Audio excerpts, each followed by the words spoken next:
Let us examine what are the characteristics of a falsehood foundation. Am I standing on the falsehood foundation? I don't know. Are you standing on the falsehood foundation right now? I don't know. But let us examine all of this. How can I know what are the characteristics of a falsehood foundation? If you don't know where you are coming, you will not know where you are, and you will not know where you are going. Beloved, maybe you are standing on a falsehood foundation. Let us examine all these characteristics of a falsehood foundation. Then we'll be able to know how to make a U-turn. Number one of the characteristics of falsehood foundation. Many of us, we are standing on salvation and repentance doctrine error. Salvation and repentance doctrine error. I have a typical example right now. I want to show you something. How many of you remember that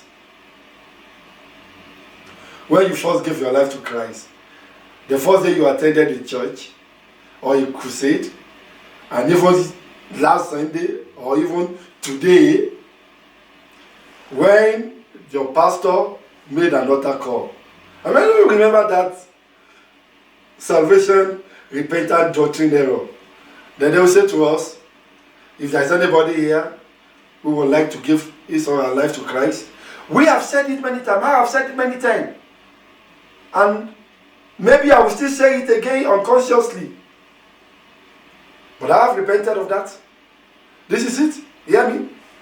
When my pastors or your pastor said to you, if there's anybody in the midst, in the air, that want to give his or her life to Christ, close your eyes right now. All eyes bowed down and all head closed.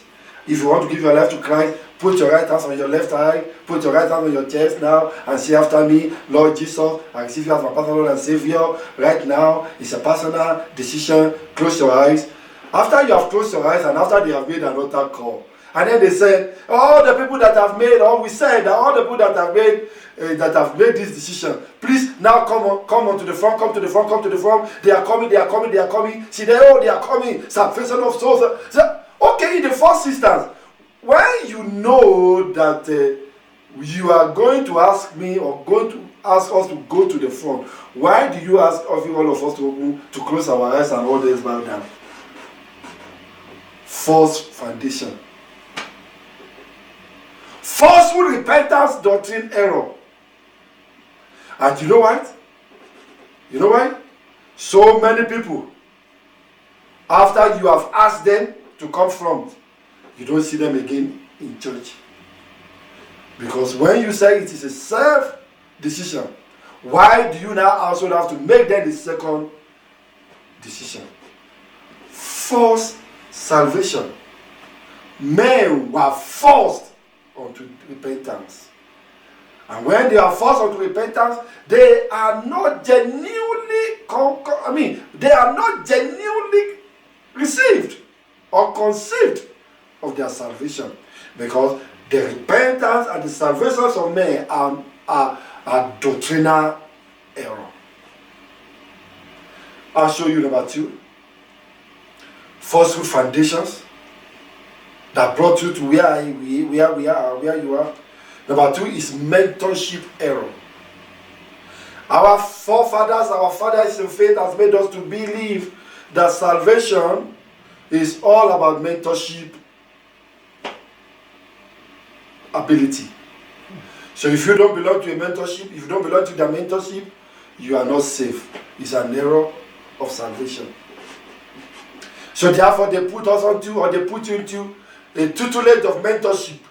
Year in, year out, that you don't know that you have been saved and you have been delivered from serving men unto serving God.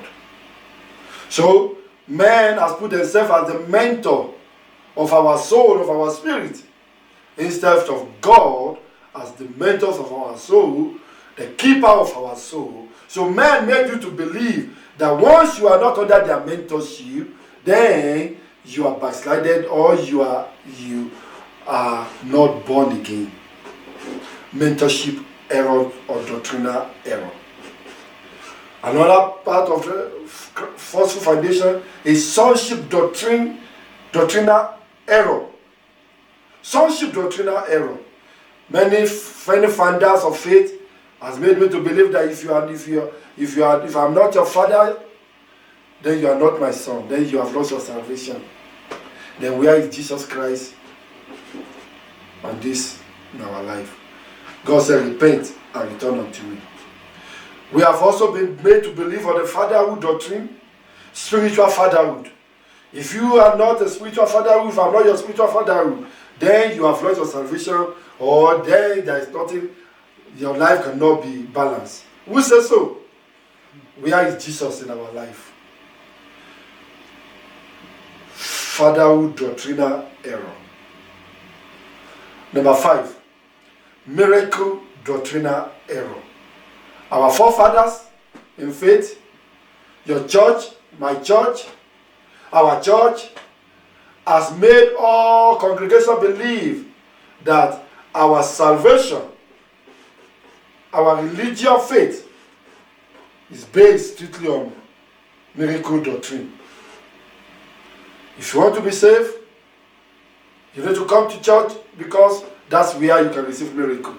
And many of us are in this belief of men instead of believing the word of God.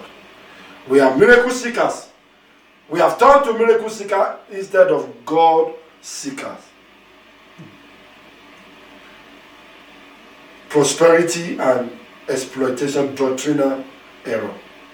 Many of our fathers in faith, spiritual leaders, papas, mamas, GOs, has made every one of us to believe that our prosperity depends on the altar.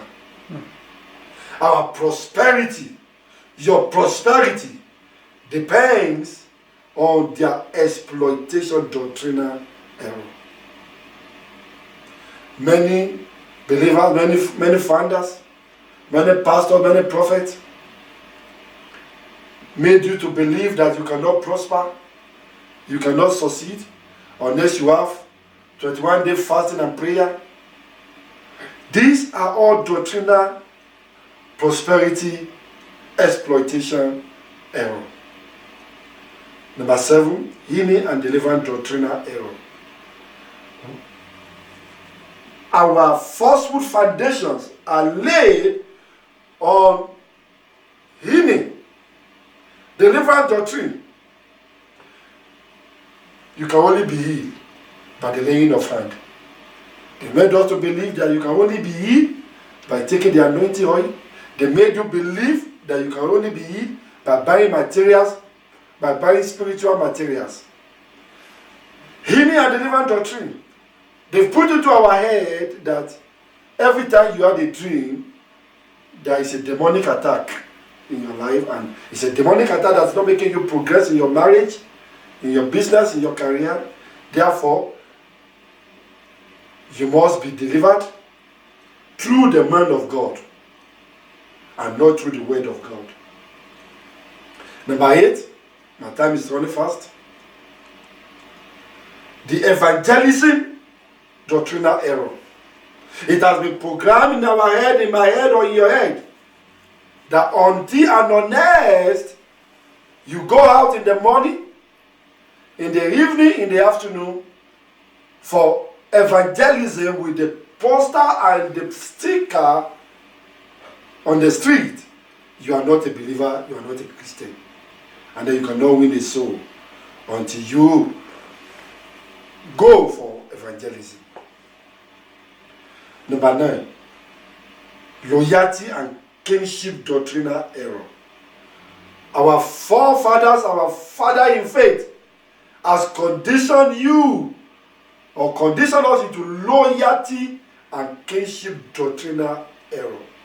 They made you to all until when you are loyal, and you are loyal in everything unto them.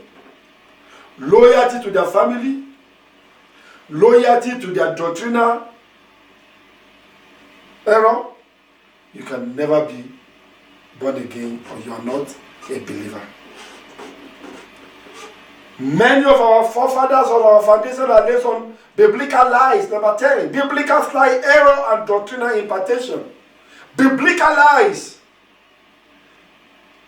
Many of our foundations, leaders, give us biblical lies. Number 11, institutionalized spiritual slavery and prison. Many of our foundations, our forefathers, our father in faith, has believed and has engaged us in the institutionalized spiritual slavery and prison. We have caged people in an institutionalized spiritual settings that men cannot think beyond that institutional setting.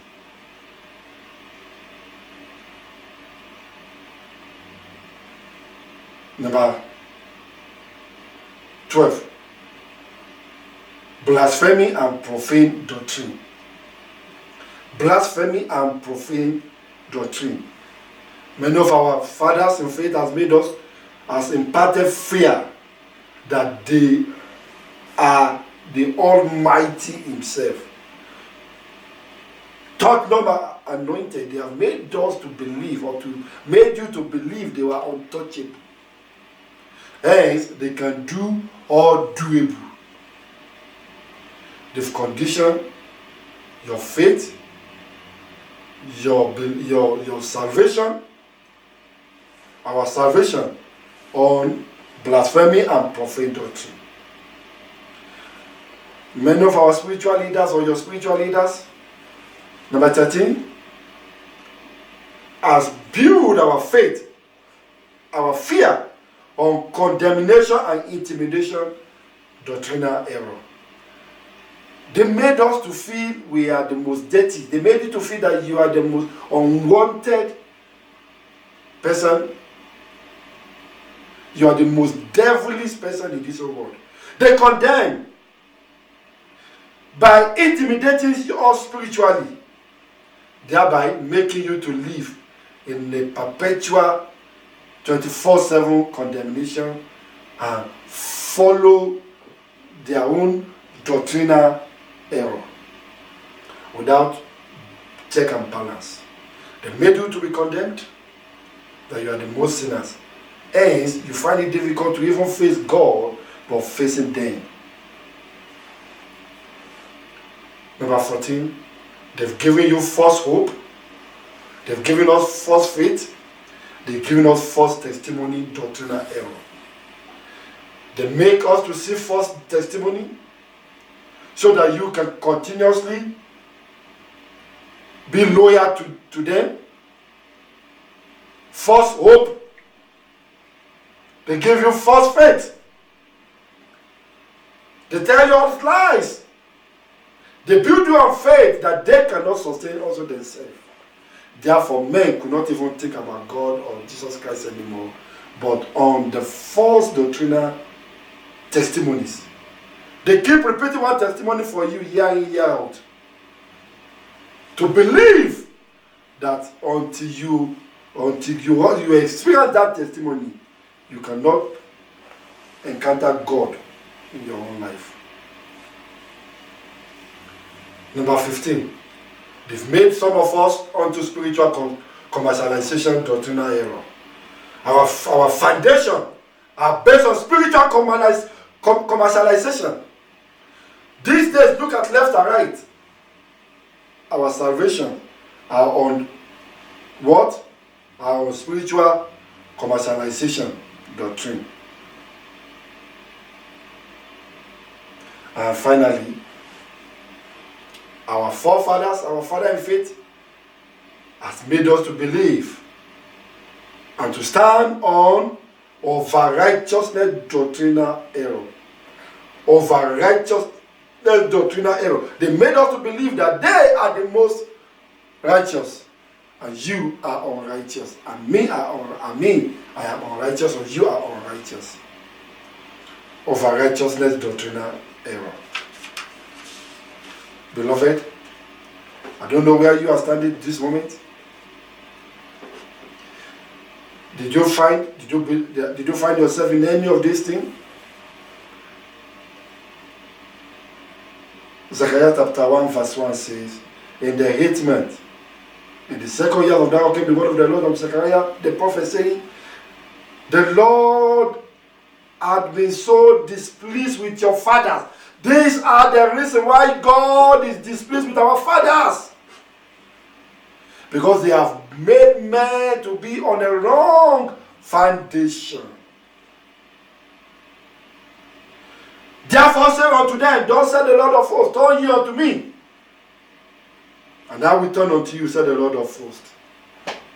Be ye not as your fathers. Be ye not as your fathers, unto whom the former prophet was replying. Thus said the Lord of hosts, turn ye now from your evil ways and from your evil doing. But they did not hear nor hearken unto me, said the Lord. It's time for me and you. Turn ye unto the Lord. Turn from the principle of men, the doctrine of men. Come on, get out of your spiritual bondage. Turn unto the Lord. If you don't know where you are coming, you don't know where you are going. I've just told you where you are coming from.